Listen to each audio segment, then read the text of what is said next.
information bi nga xamantene tamit day concerner Nicolas Jackson. L'AC Milan passe à l'offensive pour recruter Nicolas Jackson, donc l'attaquant sénégalais de Chelsea lors de ce mercato estival 2025. On va vous poser une question. Est-ce que vous êtes d'accord que Nicolas Jackson doit quitter Chelsea pour dem ci équipe bi nga xamantene mom moy Milan AC? Milan AC ak équipe bi nga xamantene mom moy Aston Villa. Aston Villa entraîné par Unai Emery. Donc Unai Emery nekk tamit mentor de Nicolas Jackson. Légui il y a des possibilités. Si Oli Watkins dafa wara dem feulé nga xamantene mom moy sa Manchester United, Marcus Rashford ñëwaat na du côté d'Old Trafford, bien vrai que il va quitter le club. Est-ce que Nicolas Jackson du dem feulé nga xamantene mom moy voilà Aston Villa au lieu de Milan AC? Wyman, si c'est ma propre appréciation, Nicolas Jackson doit rester à Chelsea. Il a la confiance du coach. Waye tamit amna un talent bi nga xamantene war nako permettre mu imposer wu dans cette équipe des Blues. On attend vos réactions. Donc Chelsea bi nga xamantene jot nañu renforcer sen attaque avec les arrivées de Liam Delap en provenance de Ipswich Town ak Joao Pedro passé par Fluminense. Football na tamit ci équipe bi di Watford ak Ismaïla Sarr lata muy dem ci Brighton. Donc gis ngeen dans cette demi-finale de cette Coupe du Monde des clubs, il a marqué un doublé et lolu tamit da fay redistribuer les cartes, surtout concurrence bi nga xamantene nak jamono ji amna au sein de cette attaque des Blues. Donc Nicolas Jackson relégué sur le banc et sous pression après une saison mitigée marquée par des blessures waye tamit ay performances yi nga xamantene par moment dañ ci indi ay critiques. Toutefois, le club londonien ne le cédera qu'en cas d'offre conséquente autour de 45 à 60 millions d'euros. Une information bi nga xamantene dinañ ko dem vérifier wat parce que suñu sukkandikuwee ci montant bi nga xamantene mom le Chelsea jëndee won Nicolas Jackson à l'époque bu muy nekk Villarreal, je pense que le transfert su fekkee dafay am dina nekk à la hauteur de 65 millions d'euros. On va vous suivre cette information. Alors jamono ji nak li nga xamantene mom moy gëna freiner les négociations entre la direction milanaise ak équipe bi nga xamantene mom moy Chelsea dafa tek ci kaw table bi ay exigences. Donc le Milan AC voit un Nicolas Jackson, un profil prometteur pour dynamiser son attaque et le considère comme une option sérieuse aux côtés d'autres cibles comme Dusan Vlahovic et Victor Boniface. Dusan Vlahovic mi nga xamantene nekkoon na joueur ci équipe bi di Fiorentina lata muy dem ci Juventus de Turin. Il fait plus partie des plans du coach Tudor. Tudor mo yoron Olympique de Marseille waye tamit en un moment donné yoron na équipe bi nga xamantene mom moy la Lazio. Alors Dusan Vlahovic ne fait pas partie de ces plans parce que il y a Randal Kolo Muani ak tamit la signature récente de Jonathan David. Waye tamit li gëna indi ay polémique moy Dusan Vlahovic dafa def tamit il a liké voilà ben poste bi nga xamantene Jude Bellingham defoon nako ci match bi nga xamantene opposé na won voilà Real de Madrid ak tamit équipe yi nga xamantene ñi ngi nekkoon dans cette Coupe du Monde des clubs. Légui nak le club espère finaliser un accord d'ici fin juillet ou début août malgré des contraintes financières. Équipe bi di Milan AC am nañu ay avant-centre. Il y a Jovic ak Jiménez bi nga xamantene mom mo nekkon dans le championnat hollandais, plus précisément dans cette équipe du Feyenoord de Rotterdam. Joao Félix, l'accord a été conclu. Chelsea moko abalon Milan AC, mais d'après les dernières informations da fay ñëwaat ci équipe bam bi nga xamantene mom moy Benfica. Donc luñ leen mëna wax moy jamono ji Milan ñi ngi jéem renforcer wu en attaque, bien vrai que il y a toujours Raphaël Leao ak ki nga xamantene mom moy tamit Pulisic nekkoon ancien joueur ci équipe bi nga xamantene mom moy Chelsea. Victor Boniface nekk international nigérien Super Eagles du football ci équipe bi nga xamantene mom moy Bayern Leverkusen. Il fait partie aussi des plans de la direction milanaise. Donc le club espère finaliser un accord d'ici fin juillet ou début août malgré des contraintes financières. Donc gannaaw ba ñu terminer li nga xamantene mom moy la une des journaux sportifs, dañuy ñëw sur le décryptage de cette finale bi nga xamantene warna am voilà digënté Chelsea ak équipe bi nga xamantene mom moy Paris Saint-Germain. ñi ngi leen di jaajëfal ñom Pathé Diakhoumpa Univers Gaindé. C'est une régression d'aller à Aston Villa. Bof, il y a des possibilités, mais man si c'est ma propre appréciation, je pense que Nicolas Jackson dafa wara dess fi nga xamantene mom moy Chelsea. Il a le talent, c'est un excellent joueur. Légui nak comme ni ma koy rappeler tout le temps, critique du ñàkk ci football. Sadio Mané récemment il a été auteur de plusieurs critiques. Sadio Mané critiqué nañ ko lu bari sur les récentes sorties de l'équipe nationale du Sénégal. Il y a eu des critiques envers le Niancho national et pourtant Sadio malgré réaction bi nga xamante ne indi na ko da ngay xam ne que critique yii nii daf koy transformer en une option bi nga xamante ne daf koy gën a mettre en avant. C'est ce que Nicolas Jackson doit faire. Et li gën a am solo ci équipe bi di Chelsea mais xool leen daaw coordination bi amoon entre Cole Palmer ak Nicolas Jackson. Quand Nicolas Jackson ne joue pas, Cole Palmer a des difficultés. Quand Nicolas Jackson n'est pas dans le 11 de Enzo Maresca, Cole Palmer a des problèmes de coordination. Donc loolu rek dafa nekk un élément majeur parce que Cole Palmer fait partie de cette plaque tournante des Blues moom ak Enzo Fernandez. Donc Nicolas Jackson doit rester à Chelsea.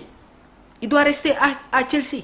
Dinañ ci gën a yaatal suñu ñëweewaatee tamit sur cet effectif des Blues. Alors la finale de la Coupe du Monde des clubs entre Chelsea ak équipe bi di Paris Saint-Germain. Déjà on va vous donner le bilan général. Depuis leur première rencontre officielle en 2024, Chelsea et le Paris Saint-Germain se sont affrontés à plusieurs reprises, principalement en Ligue des Champions, mais aussi lors de matchs amicaux et de compétitions internationales récentes. Le bilan est particulièrement équilibré.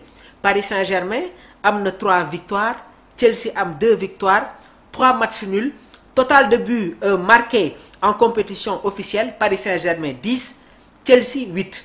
Donc suñu dajalee toutes les confrontations yi nga xamante ne am na entre le Paris Saint-Germain ak Chelsea, Paris moo nekk en avance parce que ñoom am nañu 3 victoires, Chelsea am 2 victoires ak 3 matchs nuls.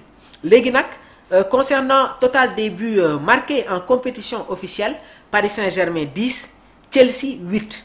Donc l'historique des confrontations entre Chelsea et le Paris Saint-Germain depuis 2004 day montrer une rivalité équilibrée et intense.